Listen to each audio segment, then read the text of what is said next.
We seek your face, O Lord our King, in every trial. 안녕하세요. 청소년 매일 성경 묵상을 돕는 묵상 코치입니다. 함께 읽고 나눌 말씀은 역대하 10장 1절에서 19절까지 말씀입니다. 여러분, 나 때라는 말을 들어본 적 있습니까? 어른들이 옛날 얘기를 하면서 나 때는 이랬어 라고 말을 시작하는 것을 말합니다. 왠지 모르게 꼰대라는 말이 떠오르기도 합니다. 꼰대라는 말은 젊은 세대에게 자신의 경험을 강요하고 소통하지 않는 어른들을 비하는 말로 쓰이곤 합니다. 오늘 우리가 읽은 말씀에는 바로 그런 모습을 보이는 자가 등장합니다. 솔로몬의 아들인 르호보암이 왕이 된 후에 백성들이 그에게 찾아와 말합니다. 왕의 아버지 솔로몬이 우리에게 너무 무거운 짐을 지웠습니다. 이제 왕께서 그 짐을 조금 가볍게 해주시면 우리가 왕을 섬기겠습니다. 백성들의 요구는 아주 합리적이었습니다. 솔로몬 시대에는 성전 건축, 왕궁 건축 등으로 인해 백성들에게 세금과 강제 노동이라는 큰 짐이 있었습니다. 이때 르호보암은 어떻게 반응했을까요? 그는 3일 후에 다시 오라고 백성들을 돌려보내고 먼저 원로들에게 조언을 구합니다. 원로들은 솔로몬을 섬겼던 지혜로운 사람들이었습니다. 그들은 이렇게 조언합니다. 왕께서 이 백성의 요구를 들어주시고 친절하게 말씀하시면 그들이 영원히 왕을 섬길 것입니다. 하지만 이 지혜로운 조언을 무시하고 자기와 함께 자란 젊은 신하들에게 다시 조언을 구합니다. 그런데 이 젊은 신하들의 조언은 완전히 달랐습니다. 왕이시여, 백성들에게 내 새끼손가락이 아버지 허리보다 굵다라고 말씀하십시오. 아버지는 너희에게 무거운 멍에를 매게 하였으나 나는 너희에게 더 무거운 멍에를 매게 하겠다라고 말씀하십시오. 이 말에 들은 르호보암은 어떤 선택을 했을까요? 그는 원로들의 지혜로운 조언을 버리고 젊은 신하들의 오만한 조언을 택합니다.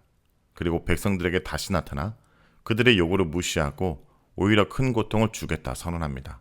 이로 인해 이스라엘 백성들은 르호보암을 버리고 여로보암을 왕으로 세워 북이스라엘을 세웁니다.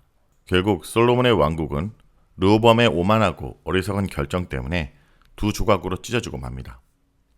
우리가 여기서 주목해야 될 질문이 있습니다. 르호보암은 왜 원로들의 지혜를 무시하고 오만한 젊은 사람들의 조언을 선택했을까입니다. 그의 내면에는 어떤 심리가 있었을까요? 아마 오만함과 특권의식이 있었을 것입니다. 르호보암은 자신이 솔로몬의 아들이라는 특권을 누리며 자랐습니다. 그의 눈에는 백성들이 자신을 섬겨야 될 도구처럼 보였을 것입니다. 그들의 고통에 공감하기보다 자신의 권력과 가시하고 싶은 마음이 있었을 것입니다. 마치 우리가 부모님이나 선생님 도움 없이 혼자서도 잘할 수 있다고 생각하며 그들의 조언을 무시하고 내가 옳다고 주장하는 모습과 비슷할 수 있습니다. 둘째, 인정받고 싶은 욕구입니다. 르호보암은 아버지 솔로몬의 위대한 업적에 대한 부담감을 느꼈을 것입니다. 그는 아버지보다 더 강력하고 위대한 왕이라는 것을 증명하고 싶었을 것입니다. 그래서 부드러운 리더십이 아닌 강하고 냉정한 모습을 보여줌으로써 자신의 힘을 가시하라고 했습니다. 여러분도 친구들 사이에 더 멋져 보이거나 인정받고 싶어서 때로는 마음에도 없는 행동을 하거나 허세를 부릴 때가 있지 않습니까? 여러분, 모든 인간의 문제는 근본적으로 하나님을 예배될 자리에 자신을 올려놓는 데서 시작됩니다. 르호보암은 하나님의 뜻과 백성의 필요에 귀를 기울이기보다 자신의 욕망, 즉 나를 드러내고 나를 높이는 데 집중했습니다.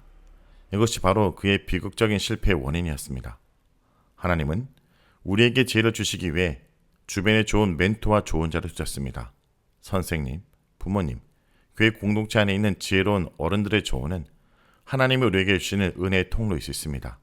하지만 우리는 르호보암처럼 그 조언을 나 때는 말이야 라고 치부하며 무시하곤 합니다. 르호보암의 실패는 하나님께 묻지 않고 자기 생각과 욕심을 앞세운 결과였습니다. 여러분, 우리가 살아가면서 수많은 선택의 기로에 놓이게 됩니다. 어떤 친구와 어울릴지, 어떤 학원에 다닐지, 어떤 진로를 선택할지, 사소한 결정부터 인생을 바꿀 중요한 결정까지 그때마다 우리는 르호보암처럼 내 고집을 부리고 싶은 유혹을 빠질 수 있습니다. 하지만 오늘 말씀은 우리에게 중요한 진리를 알려줍니다. 진짜 지혜는 내가 다 알고 있다고 생각하는 오만함이 아니라 겸손하게 하나님 말씀과 지혜로운 사람들의 조언에 귀를 기울인 데서 시작된다는 것입니다. 말씀을 놓고 기도하겠습니다.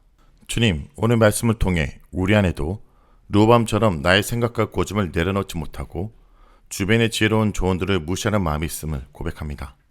주님, 저희 마음속에는 교만함을 용서해 주옵소서. 저희 눈을 열어주시고 부모님과 선생님, 믿음의 공동체 안에서 주님께서 주시는 지혜로운 말씀에 귀를 기울이는 겸손한 마음을 허락하여 주옵소서. 예수의 이름으로 기도합니다. 아멘. Shines and